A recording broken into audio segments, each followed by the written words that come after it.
Ce qui est important chez nous, c'est la main, qui est le prolongement de la tête. Mais vraiment le prolongement de la tête. Je veux dire, il faut d'abord des gens qui réfléchissent. Et la main est le prolongement à la fois de la tête et de l'œil. Et effectivement, le métier le plus, on va dire, le plus compliqué, le plus difficile, où il est nécessaire d'avoir le plus d'expérience, c'est la soudure. On n'est pas soudeur avant 6 mois et on n'est pas bon soudeur avant 1 an. C'est cet œil, c'est cette main, dans la subtilité de l'application de la soudure, qui est important. Leurs gestes sont précis. Ils font plier la matière sous leurs mains, la façonnent pour lui donner vie.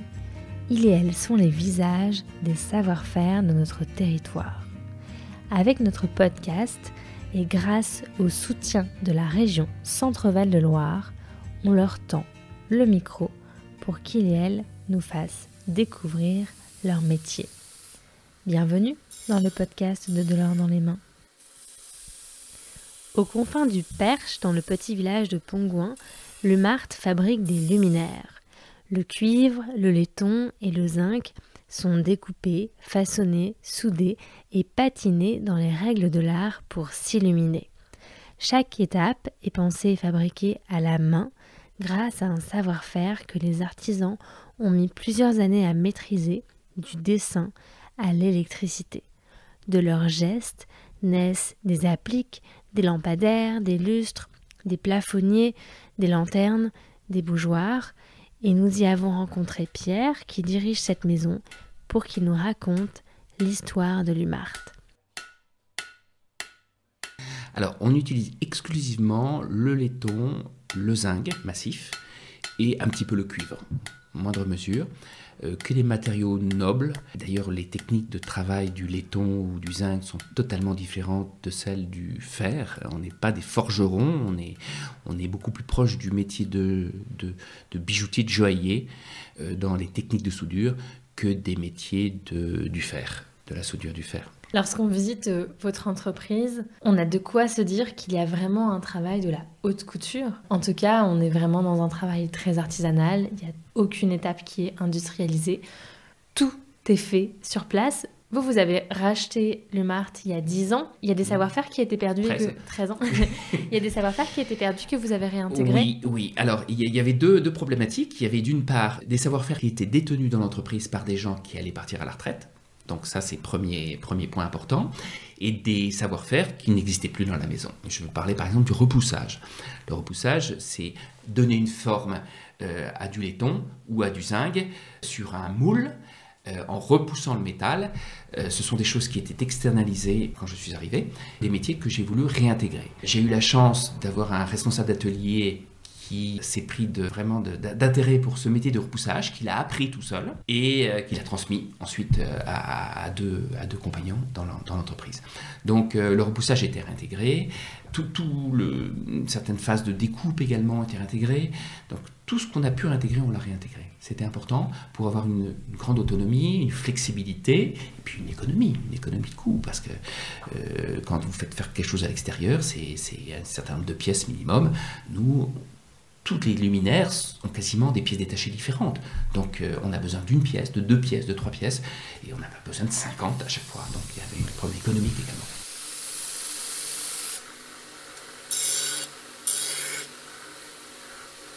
Notre histoire, elle se traduit par l'existence de ce que j'appelle effectivement des patrons. On parle de patrons à la couture. Ce sont des gabarits en métal qui nous permettent de reproduire les designs, aussi bien pour l'intérieur que l'extérieur.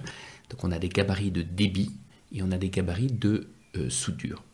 Sachant que dans notre métier, il y a 4 ateliers, j'en profite pour parler des 4 ateliers, des 4 étapes. Une première étape, c'est le débit, l'atelier débit, c'est-à-dire que c'est là qu'on reçoit la feuille de laiton, la feuille de zinc, le tube, et c'est là qu'on crée le puzzle.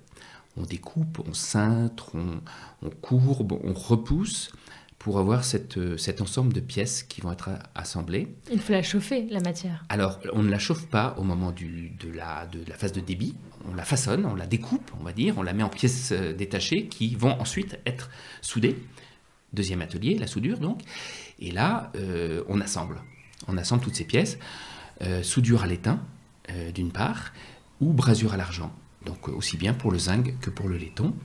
Ça, c'est la deuxième phase, qui se compose également d'une phase de grattage, où on enlève les excès de soudure, de telle façon à ce que la pièce soit préparée pour la patine, la troisième phase, l'atelier patine. On va atteindre le métal, on va provoquer une corrosion artificielle, on va provoquer une réaction du métal, de telle façon à avoir des finitions qui paraissent avoir toujours été là. Enfin, ce sont des finitions le verre de gris, c'est vraiment du verre de gris comme les toits de la cathédrale. On va parler de vieux laiton, c'est une oxydation accélérée du laiton pour avoir cette impression de vieux laiton. Et puis aussi des finitions plus contemporaines comme le laiton brossé ou le laiton poli. Voilà. Donc ça, c'est la troisième étape, le troisième atelier. Le quatrième, c'est le montage, la finition. C'est là qu'on va électrifier, qu'on va mettre les verres.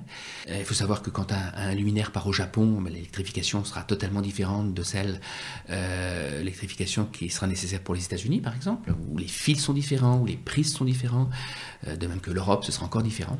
Donc, il est important d'avoir une vraie compétence pour équiper le luminaire en fonction du lieu de destination, et évidemment avec des normes et des garanties, des certifications qu'on est obligé de fournir avec les luminaires. Et puis, dernière phase, c'est le contrôle, qui est très important. Et le pré-emballage et emballage, on a des luminaires avec beaucoup de verre, et le laiton et le zinc, ce sont des matériaux finalement fragiles. La patine, en fait, le matériau, le laiton par exemple, une fois qu'il est passé à la soudure, une fois qu'il est passé au polissoir, il va être doré. Voilà. Et vous voyez dans nos luminaires que la plupart ne sont pas dorés, ils sont soit foncés, soit ce qu'on appelle canon de fusil, vieux laiton patiné acide. Et ça, ce sont des teintes que l'on obtient, ça c'est vraiment notre savoir-faire, assez unique et assez confidentiel dans la maison, transmis de façon orale, et moi j'ai quelques papiers également. Ce sont des techniques qui nous permettent de donner des tons, des tonalités au laiton, différentes phases de trempage, différentes acides utilisés, différentes patines utilisées, qui nous permettent de provoquer ces réactions du métal et qui donnent ces patines, qui ne sont pas de la peinture. Donc.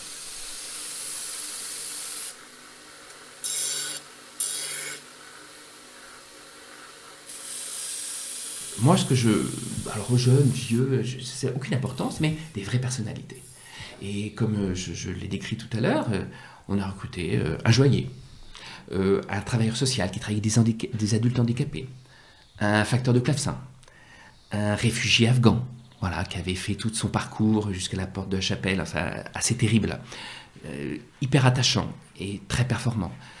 Une autre personne, une personne qui a 55 ans, qui est congolais, qui est professeur d'économie à Kinshasa, qui a été professeur d'économie à Kinshasa, donc réfugié en France, reconversion professionnelle, mais pas facile, à la campagne en plus, qui est à la patine, et puis d'autres profils comme ça. Mais ça me passionne. Ça me passionne et ça me passionne toujours. Et c'est une communauté de gens qui ont appris les métiers. Donc dans chacun des 4 ateliers que je vous ai cités, il y a une personne qui est un petit peu responsable et qui forme les autres quand ils arrivent.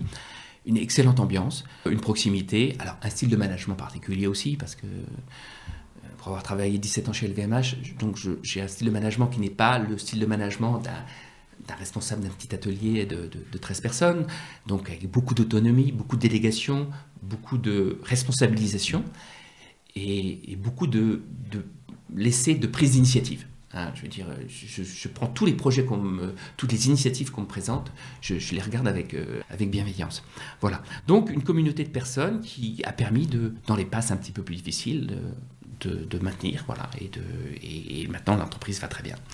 Je peux le dire parce que ça n'a pas toujours été le cas, mais actuellement, ça fait 3 ans que ça se passe très très bien et qu'on est plus à gérer comment on va sortir les commandes pour les clients. Et qu'est-ce que vous avez changé, restructuré, innové? J'ai trouvé une entreprise donc, qui était vraiment en forte difficulté après 2 dépôts de bilan et qui est virtuellement en disparition. Elle allait sans doute être mise en liquidation et j'ai tout de suite été séduit par les produits, on va dire. Seulement par les produits, on va dire, parce que je n'ai pas été voir tellement plus loin ce que d'aucuns auraient été regardés, mais moi je suis un peu peut-être impulsif comme ça m'a plu, ça m'a séduit, et bon voilà, et je suis parti dans l'aventure. Et vous, comment est-ce que vous vous êtes retrouvé ici? Vous l'avez racheté il y a 13 ans, ouais. Dans un état qui n'était pas forcément... Qui n'était pas terrible. Non, moi j'ai eu une carrière dans l'univers du luxe. J'ai passé, on va dire, 25 ans de ma vie dans des grandes entreprises, une grande entreprise, une moins grande dans l'univers du luxe. Après avoir travaillé, souvent je le dis, comme pour moi dans ces entreprises, sans en avoir vraiment un retour, je me suis dit en 2010, autant travailler pour soi et mettre en scène les valeurs auxquelles vous croyez dans votre propre entreprise. Il y a quelque chose dans votre enfance, dans votre Alors moi, adolescence, je suis fils d'entrepreneur, on va dire, puisque mon père était robinettier dans le cœur du 11e arrondissement, qui était le cœur de la robinetterie. Et c'est vrai que j'ai baigné. On habitait au-dessus des ateliers, donc c'est pour vous dire qu'on était vraiment...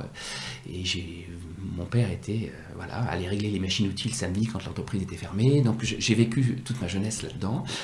Donc j'ai une carrière après de salarié, mais sans doute qu'il reste quelque chose. Et donc je retrouve ce côté entrepreneuriat. J'ai retrouvé ça en 2010 et ça m'a passionné et ça me passionne toujours. Qu'est-ce que vous diriez à un jeune au lycée à Chartres qui a envie de faire quelque chose de ses mains mais qui hésite? J'ai envie de dire que ce sont des métiers passionnants, des métiers valorisants. Et je pense que les gens qui sont ici, qui pour une bonne part, ce sont des reconversions professionnelles, parce que quand on a été travailleur social pour handicapés ou quand on a été, je sais pas, joaillier, enfin c'est une vraie décision. Ils sont toujours là, ils sont heureux d'être là, ils ont appris un métier, ils s'améliorent tous les jours, c'est important, on s'améliore tous les jours, il n'y a pas de limite. On fait des choses différentes tous les jours, parce que, comme je vous dis, il y a 500 références dans le catalogue, et la soudure est totalement différente, la débit est totalement différente d'une pièce à une autre. Donc ce sont des métiers où on fait un travail différent tous les jours. On est en pleine campagne, pas du tout dans une zone industrielle, ça j'y tiens beaucoup, avec des gens qui habitent tout autour. Et comme je dis souvent, on est bien au travail, on est heureux au travail que quand on est bien dans sa vie, et quand on est d'autant bien dans sa vie quand on n'habite pas loin de son lieu d'habitation. Et nous, tous les gens gravitent autour de l'entreprise, habitent autour de l'entreprise, ont éventuellement déménagé pour arriver autour de l'entreprise. Et c'est important dans la fidélisation, on ne forme pas pour 2 mois, nous. Par exemple, c'est un métier où il est impossible de recruter des intérimaires. Moi, je ne sais pas ce que c'est. L'intérimaire, ça ne me sert à rien. Je veux dire, chez nous, ça ne sert à rien. L'intérimaire, c'est moi, éventuellement, qui remplace les uns et les autres dans l'atelier, parce que j'ai un minimum de compétences dans tous ces métiers-là. Mais voilà, donc il est important de fidéliser. On y arrive plutôt pas mal, puisqu'il n'y a pas de départ chez nous. Si je regarde en arrière, il n'y a pas tellement de départ, si ce n'est des retraites. Voilà. Donc, il est important qu'on reste là, et puis c'est un ancrage territorial. Moi, je suis eurélien rural plus, et donc, pour moi, il était hors de question de quitter Pongouin, ça c'est clair.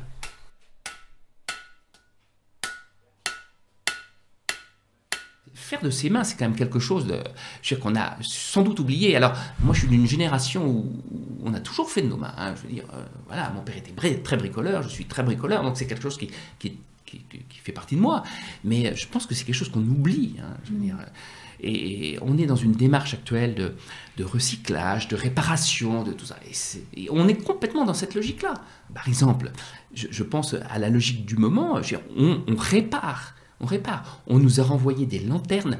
Le modèle n'est même plus vendu actuellement. Donc c'est un modèle qui doit dater des années 60, entre 60 et 70. On a retrouvé dans les archives, on a réparé complètement, gracieusement, et on a renvoyé la lanterne à cette personne-là, qui avait acheté une propriété, qui avait retrouvé, je ne sais pas comment, que la lanterne devait venir de chez nous. Et voilà. Donc je suis dans cette logique de réparation, de maintenance, voilà. Et je pense qu'on est complètement dans l'air du temps, et c'est important aussi dans les valeurs de l'entreprise. Voilà, c'est ici que s'arrête notre immersion au sein des ateliers de l'UMART. Merci à toute l'équipe pour son accueil, à Malo pour le montage et à Oscar pour la musique. C'était un podcast De l'or dans les mains avec le soutien de la région Centre-Val de Loire. De l'or dans les mains est une association qui a pour mission de sensibiliser les jeunes aux métiers manuels. Vous pouvez nous suivre sur Instagram, Facebook et LinkedIn pour découvrir notre immersion en images et vous abonner à notre newsletter pour ne rien rater de nos actions. Vous pouvez aussi adhérer pour soutenir nos actions auprès des jeunes et rejoindre notre communauté. Et nous, on reprend la route. À bientôt!